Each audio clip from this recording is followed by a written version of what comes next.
You laugh out loud 1 minute Right. and then just marvel at the cleverness of a gag the next. Yeah. And I think we also have to talk about the visual appeal. Yeah. Like, the animation is so fluid and expressive, Mm-hmm. you can practically feel the energy and passion in every frame. Right. It's like watching a perfectly choreographed dance. Exactly. Even when things are exploding and characters are being flattened. Yeah. Well, speaking of explosions and flattened characters, Okay. we should probably talk about how Tom and Jerry's style evolved over the years. Oh, yeah. You know, after Hanna-Barbera left MGM, Right. things took a little bit of a detour They did. when Gene Deitch took over production. Yeah, the Deitch era was...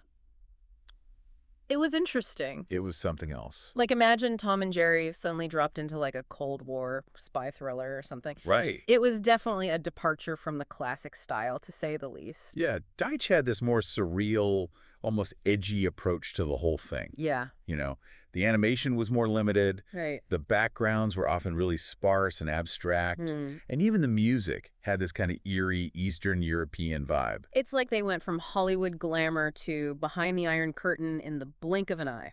Yeah, exactly. But, And, you know, it might not have been everybody's cup of tea, sure.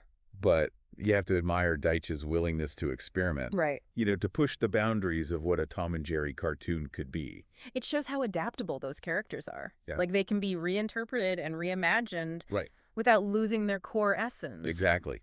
And then, of course, you have the Chuck Jones era, Oh, yeah. which brought its own unique flavor to the mix. Chuck Jones, the mastermind behind Looney Tunes classics. Oh, yeah. Like, Wile E. Coyote and the Roadrunner. Yes. I mean, his fingerprints are all over those later Tom and Jerry shirts. Oh, absolutely. The exaggerated expressions. Yes. The sudden blackouts. Mm-hmm. The characters just plummeting from great heights. It's pure Jonesian genius. Like, Tom's eyebrows became these, like, thick, expressive lines. Yes. And Jerry's movements got even more snappy and mischievous. It's true. It was like a visual feast. It was. Even if some fans felt like it strayed a little too far from the original style. Sure. You know? Yeah, you can see how each director kind of brought their own sensibilities to the table. Right. You know, they shaped the evolution of these characters, Mm-hmm.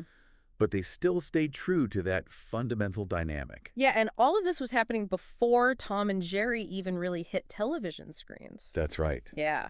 So when they finally made that jump to TV, they had to make some adjustments, Okay. you know, to meet the censors' standards. Right. I mean, this was back in the day when even cartoon violence Yeah. was considered a bit much Right. for young viewers. Yeah, so they started editing out Mammy Two Shoes Yeah.